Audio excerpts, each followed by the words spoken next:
सद्गुरुदेव की जय। मनुष्य अपने अंदर परमात्मा को कैसे पहचाने? साहब जी बताते हैं कि सद्गुरु के शरण पाए बिना मनुष्य का कोई ठिकाना नहीं है। बहुत ही सुंदर साखी में कहा है, एक केहरी सुत लाए गरेरिया, पाल पोस के कियो सियाना, रहत अचित फिरत अजियन संग, अपना हाल कछु नहीं जाना।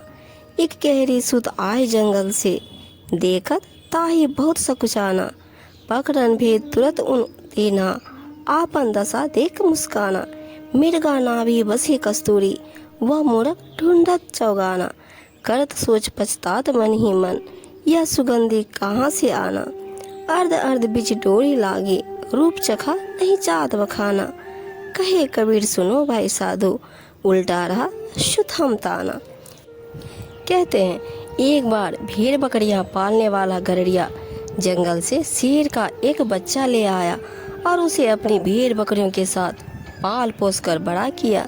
शेर का वह बच्चा स्वयं के जातीय भाव स्वाभिमान से पूरी तरह अचेत रहते हुए बकरियों के संग फिरता था। वह अपने शेरपन वाले व्यवहार को नहीं जान पाया। एक दिन जंगल से एक दूसरे शेर का समझदार बच्चा वहां आया।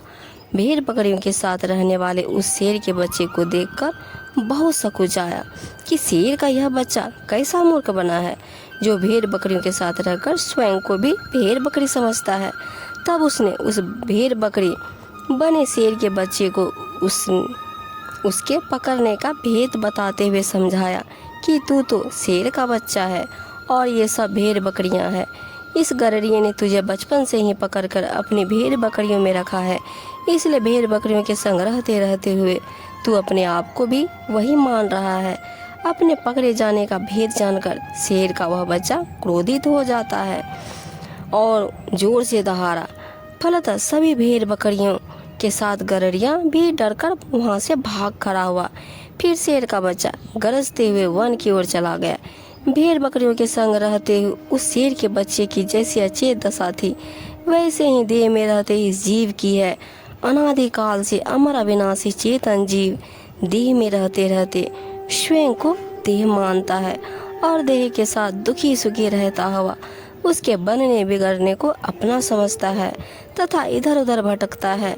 जब उसे सद्गुरु मिल जाते हैं और सत्य ज्ञान उपदेश से चताते हैं कि तू नश्वर देह नहीं, शाश्वत अविनाशी चेतन आत्मा है, तू दुख सुख रोग सुख एवं लाभ हानि से रहित अपने आप में पूर्ण तृप्त तथा सदा परमानंदमय है, तब वह शुभ संस्कारी जीव चेतता है और अपने अमर चेतन आत्म स्वरूप का ध्यान स्मरण कर माया मोह से छुटकर परम सुख शांति को प्राप्त हो जाता है। फिर एक उदाहरण देते हुए समझाते हैं, मृग की नाभि में सुगंधित कस्तूरी रहती है, उसकी सुगंध उसको अन्यत्र से नहीं वहीं से आती है, परंतु वह मूर्ख मृग उस जंगल मैदान में ढूंढता फिरता है। वह मन ही मन उसकी बहुत चिंता करता है और उसकी प्राप्ति न होने पर पछताता है। वस्तुतः मृग यह नहीं समझ पाता कि वह सुगंध कहाँ से आ रही है। यदि उसे यह पता चल जाए कि सुगंध उसकी नाभि से आ रही है तो वह संतुष्ट होकर इधर उधर न भटके। इसी प्रकार जीव को प्रत्येक क्षण जिस परम सुख शांति दर्शन एवं पूर्ण तृप्ति की चाह बनी रहती है वह उसके अपने आप में है, परंतु वह उसे पाने के लिए भ्रमवश बाहर खोजता फिरता है। यदि वह समझ जाए कि उसकी उद्दिष्ट वस्तु उसके अपने आप में है और वह सभी इच्छाओं को छोड़ दे तो अपने आप से स्वयं ही संतुष्ट हो जाए, इससे उसका भटकाव भी समाप्त हो जाएगा। देह के भीतर अर्ध अर्ध भाग के बीच हृदय भवन में चेतन पुरुष परमात्मा का निवास स्थान है, जिसकी अनन्य प्रेम लगन अपने उस परमात्मा स्वरूप में लग जाती है। वह उस स्वरूप स्थिति का विलक्षण रस चख लेता है, उसका वाणी से वर्णन नहीं किया जा सकता। सद्गुरु कबीर साहब जी कहते हैं, हमने उल्टा रास्ते का सुत ताना है। भोला मनुष्य स्वयं के अविनाशी सुख स्वरूप को न समझकर उल्टे स्वयं को नाशवान शरीर मानता है।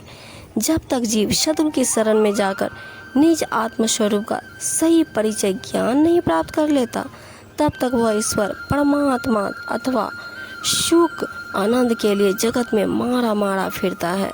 सदगुरु के ज्ञान अनुसार सब विषयों को त्याग निज आत्मस्वरूप में ध्यानस्थ होकर वह अपने आप में सब कुछ पाकर कृतकृत्य हो जाता है।